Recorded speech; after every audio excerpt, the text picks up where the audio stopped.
Hancurnya kapal rudal jelajah Serpukhov milik Angkatan Laut Rusia pada awal April 2024 lalu ternyata akibat dari pengkhianatan tentara Moskow.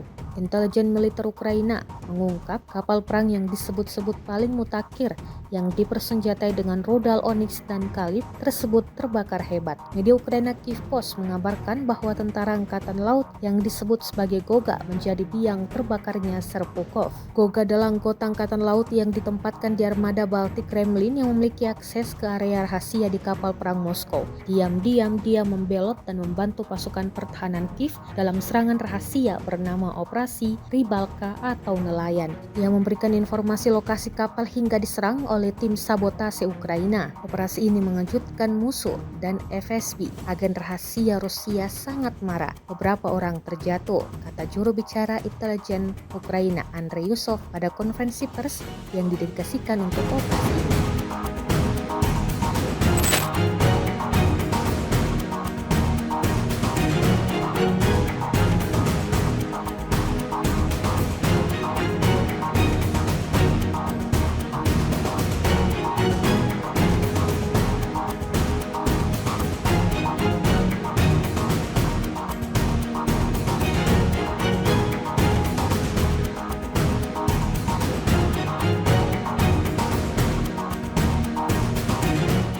Download Tribun X sekarang, menghadirkan lokal menjadi Indonesia.